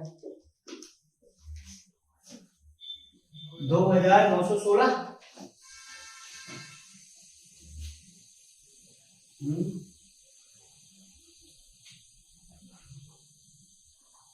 हाँ जी 2,916। बेटा ये क्या होगा 2,916, तुम बताओ होना क्या चाहिए, प्लस होना चाहिए या माइनस होना चाहिए। देखो अगर इसको इनकम साइड माने तो अपन ने इनकम कितनी शो कर रखी है 32,000, लेकिन इसने यहाँ कितनी शो कर रखी है 34,916, ज्यादा कर रखी है इसने, डन, ज्यादा कर रखी है, तो बेटा ये माइनस होएगा, कितना आएगा 2,916, प्लस माइनस कर लो, कितना क्या आंसर आ रहा है देख लो। चलिए करते हैं, 56,516 प्लस 60,000 प्लस 12,000 प्लस 4400 प्लस 2,000 10,000 -2916 -8000 -4000 -1000, ये लीजिए 1,29,000। देखो जो नेट प्रॉफिट था अपना as per financial account same आ रहा है, देखो 1,29 कर दिया अपने बराबर। डन है, बोलो। तो ये अच्छा 20 नंबर लायक क्वेश्चन था, तो नोट डाउन करें, फिर अंतिम क्वेश्चन की ओर बढ़ते हैं इसके। चलिए नेक्स्ट अपना अंतिम क्वेश्चन है क्वेश्चन नंबर 15। क्या बोल रहा है एक बार देखिए, पढ़िए उसमें क्या बोला गया है। पढ़ो बेटा एक बार, क्या बोला है वो। आइए साहब क्वेश्चन नंबर 15। ये कुछ नहीं, बस एक अच्छी सी कैलकुलेशन दे रखी है उसमें।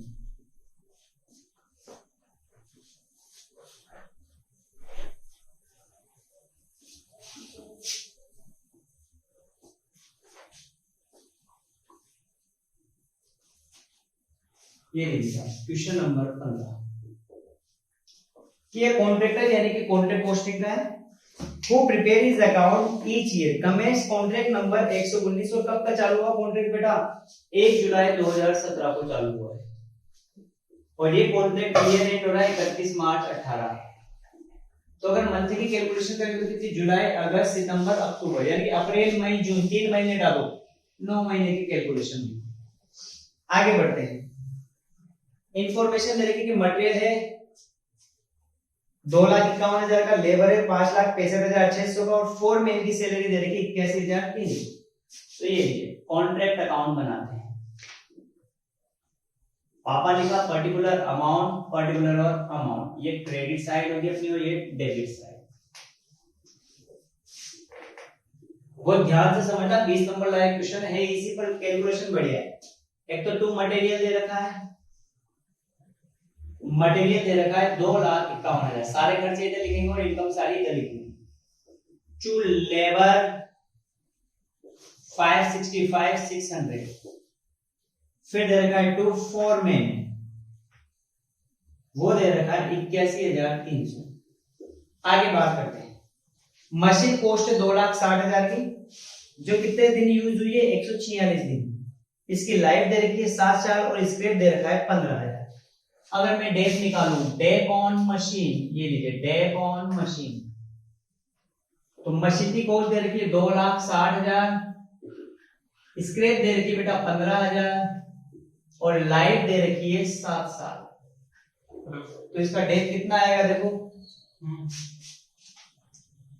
2,60,000 माइनस 15,000 डिवाइड बाय 7, 35,000 दे रखा है पर एनम पूरे साल का, लेकिन मुझे 146 दिन का निकालना है, तो यहां निकाल लेते हैं टू डेट। 35,000 दे रखा है पूरे साल का, मतलब 146 दिन का निकालना है, तो पूरे साल में दिन होते हैं 365, तो 35,000 गुणा 146 बटा 365, तो ये आ गया बेटा 14,000 का डेट लगा। डन। आगे सुपरवाइजर को 8,000 रुपए पर मंथ सैलरी देनी है, तो ये लीजिए सुपरवाइजर सैलरी। अब देखिए सुपरवाइजर सैलरी का भी वर्किंग नोट देते हैं। सुपरवाइजर सैलरी देखिए क्यों, सुपरवाइजर की सैलरी दे रखी 8,000 रुपए per month, approximate 1.5 rupees time to this contract. ये बोल रहा है कि इसको जो सैलरी दी है 8,000 रुपए पर मंथ सैलरी, और सैलरी कितने महीने के लिए दी है, 9 महीने की, लेकिन इसने साइड पे काम कितना किया, आधा टाइम काम किया, तो कितना हो जाएगा बेटा 8,000 गुणा 9 डिवाइड बाय 2, 36,000 रुपए की इसको हमको सैलरी देनी पड़ेगी। ये लीजिए साहब। आगे बढ़ते हैं।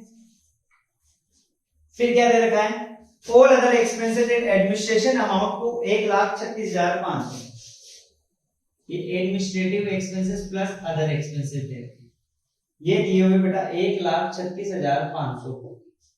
आगे मटेरियल इन हैंड दे रखा है, तो ये तो क्लोजिंग अमाउंट है, तो ये लीजिए by material at site. Material at site कितना दे रखा है, कहा गया, हाँ 35,400। आगे फिर बोल रहा है कॉन्ट्रैक्ट प्राइस दे रखी है 20 लाख रुपए की, ये लीजिए साहब कॉन्ट्रैक्ट प्राइस दे रखी है 20 लाख रुपए। अब बेटा क्वेश्चन यहां से इंटरेस्टिंग होता है, यहां से इसलिए 20 नंबर का बना है क्योंकि इसमें है कुछ भी नहीं, पर बहुत ध्यान से पढ़ना। क्या बोला कि द कॉन्ट्रैक्ट प्राइस 20 लाख है on 31 March 2018 2/3 of contract was completed. 2/3 contract क्या हो गया, कंप्लीट हो गया है। आर्किटेक्ट ने इसके लिए सर्टिफिकेट भी क्या कर दिया है, इशू कर दिया है, और covering 50% of the contract price. देखो अगर मैं वर्क कंप्लीट की बात करूं तो वर्क कंप्लीट कितना हुआ है, 2/3 of contract was complete. 2/3 contract का क्या हो गया, कंप्लीट हो गया है। आगे 2/3 में से 2/3 was complete, architect certificate issue of 50% of the contract price and 7.5 lakh cash में पेमेंट हुआ है। चलिए बेटा वापस से लाइन पढ़ना, क्या बोल रहा हूं मैं, वहां से 31 मार्च से एक बार वो लाइन पढ़ो कि क्वेश्चन क्या बोल रहा है, पढ़िए एक बार फिर मैं समझाता हूं।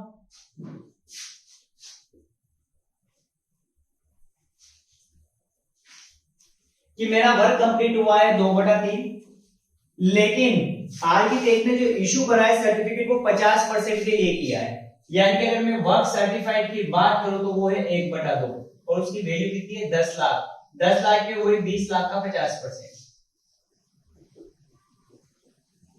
यानी कि 10 लाख का मेरा वर्क सर्टिफाइड हो गया। डन। आगे 50% हो गया कॉन्ट्रैक्ट प्राइस और 7.5 लाख का उसने क्या कर दिया, मुझे पेमेंट कर दिया है। हाउ मच प्रॉफिट डालना है, ठीक है।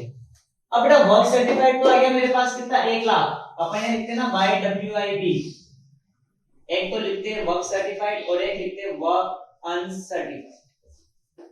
अगर वर्क अनसर्टिफाइड का पोर्शन निकाला जाए तो 2/3 काम कंप्लीट हो गया, माइनस जिसमें से वर्क सर्टिफाइड है 1/2, तो बचा कितना, 6। तो 2 दूनी 4 माइनस 1, 3/6 पार्ट बचा।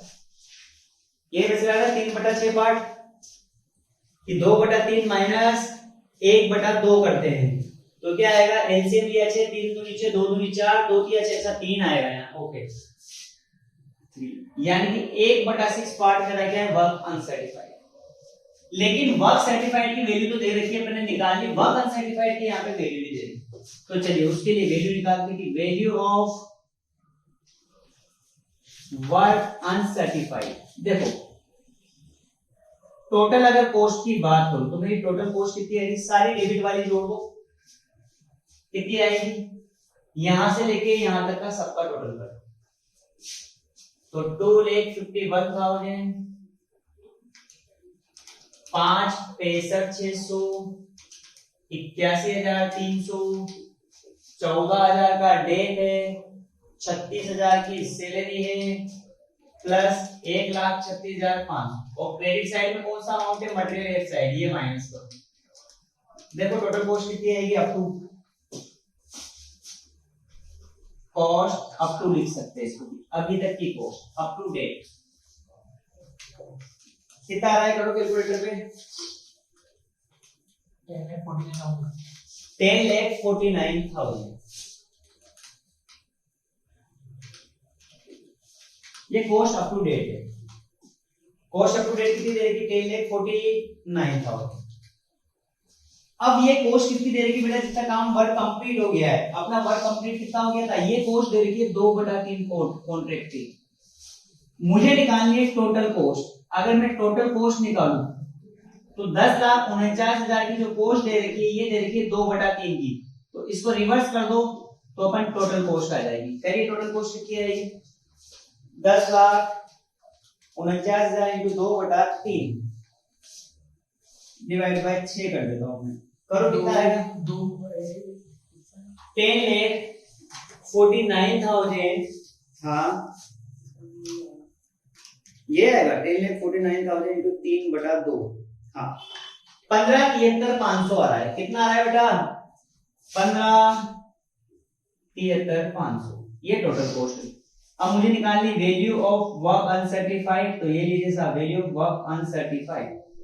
15,73,500 टोटल कॉन्ट्रैक्ट की कॉस्ट है और 1/6 मेरा अनसर्टिफाइड है, तो करो कितना आएगा, तो ये आएगी 2,62,250। समझ में आया क्या किया, देखो अपन ने किया क्या है, समझो। उसने बोला है कि वर्क कंप्लीट हो गया 2/3, उसने बोला कि वर्क सर्टिफाइड है 50% यानी कि 1/2, जिसका हमें पेमेंट भी वैल्यूएशन भी कितना करना है, कॉन्ट्रैक्ट प्राइस का 50%, तो ये ले लिया। तो वर्क सर्टिफाइड तो यहाँ हो गया 10 लाख, डायरेक्ट बाहर ही लिख देता हूं। डन। अब 2/3 काम कंप्लीट हुआ, उसमें से वर्क सर्टिफाइड 1/2 है, तो बचा कितना, 1/6 अनसर्टिफाइड। अब अनसर्टिफाइड अभी तक की कॉस्ट निकालते हैं अपन, तो वो निकली है थी, ये वर्क डन की है, तो वर्क डन कितना हुआ था, कंप्लीट हुआ था 2/3 यानी कि 2/3 के बराबर। मुझे टोटल कॉस्ट निकालनी, तो अपोजिट उल्टा कर दो रेशियो, 3/2 कर दिया, तो टोटल कॉस्ट अभी तक कितनी लगनी चाहिए थी पूरे कॉन्ट्रैक्ट की, 15,73,500, और उसमें से 1/6 वर्क अनसर्टिफाइड है, तो 1/6 कराते हैं वर्क अनसर्टिफाइड की कॉस्ट, 2,62,250 लगाया जाए टोटल। जब भी क्वेश्चन में वर्क सर्टिफाइड अनसर्टिफाइड दे रखा है, तो ये कॉन्ट्रैक्ट हम कैसा मानेंगे कि ये कॉन्ट्रैक्ट क्या है, इनकम्प्लीट कॉन्ट्रैक्ट। चलिए करिए, 33,400, 10 लाख, 2,62,250, 33,400, 10 लाख, 2,62,250, तो ये आ रहा है 1297650, 1297650, और इधर आ जाएगा नोशनल प्रॉफिट। निकालो नोशनल प्रॉफिट कितना है, 2,51,565,600, 81,300, 14,000, 36,000, 1,36,500, तो 2,13,250 प्रॉफिट आ रहा है। सही है, एक बार कैलकुलेटर पे चेक करो।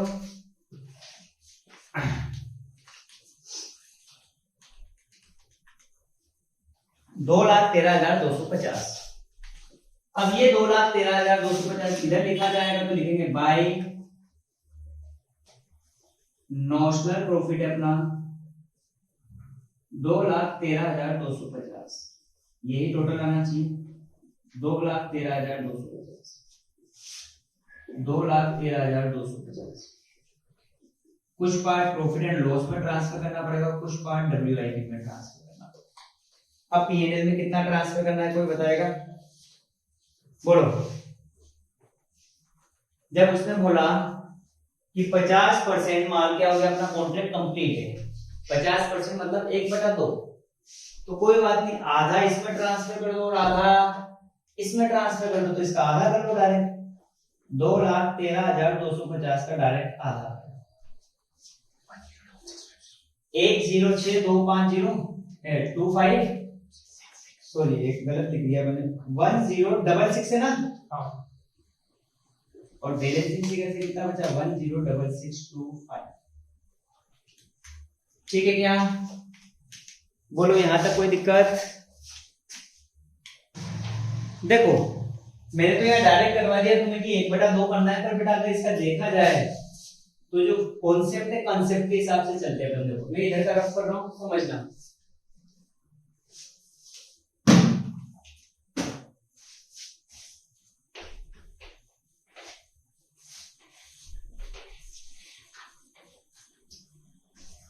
ट्रांसफर टू P&L की कैलकुलेशन करते तो ट्रांसफर टू P&L, जब भी इनकम्प्लीट कॉन्ट्रैक्ट होता है तो सबसे पहले निकालते हैं परसेंटेज ऑफ कंप्लीशन। तो इसका फॉर्मूला होता है work certified upon contract price into 100। Work certified हुआ है मेरा 10 लाख का, कॉन्ट्रैक्ट प्राइस दे रखी थी 20 लाख रुपए की, गुणा 2 यानी कि 50%। अगर 25% से कम है तो कुछ भी ट्रांसफर नहीं करते, 25 से ज्यादा है लेकिन 50 से कम है तो 1/3, 50 तक 1/3 करते हैं, और 50 से ज्यादा होने पे कितना करेंगे, 2/3 करेंगे। समझ में आया। अगर 25% से कम मेरा क्या है, परसेंटेज ऑफ कंप्लीशन है, तो उस केस में हम निल ट्रांसफर करेंगे, और अगर 25 से कितने के बीच में है, 50% के बीच में है, 25 से 50% के बीच में, मतलब 50% से कम है, तो उस केस में करेंगे 1/3 ट्रांसफर करेंगे, और 50% से ज्यादा है तो उस केस में अपन कितना करेंगे, 2/3 ट्रांसफर करेंगे। पढ़ा था ना अपन ने, हाँ। 25 से कम है तो निल, 25 से 50 से कम है तो 2/3, 1/3, और 50 या 50 से ज्यादा है तो 2/3 करें। तो 50 या 50 से ज्यादा है तो यह लिखेंगे transfer to P and L. अगर फॉर्मूले की बात करें तो होगा notional profit into 2/3 into cash received upon work certified. तो नॉशनल प्रॉफिट दे रखा है 213,250 इनटू 2/3, कैश रिसीव्ड हुआ है 7.5 लाख का और वर्क सर्टिफाइड दे रखा है 10 लाख का। सोल्व कर लो। तो 213,250 into 2/3 into 7.5 lakh divide by 10 lakh 1,06,625 1,06,625 ये P&L में जाएगा। ये लीजिए, ये लिखा है मैंने और बैलेंसिंग फिगर से कहां चला जाएगा WI। डन है। तो बेटा ये 2018 का पेपर अपना पूरा क्या हो गया है, कंप्लीट हो गया। ठीक, नेक्स्ट पेपर की अपन वीडियो में बात करेंगे 2019 के पेपर की।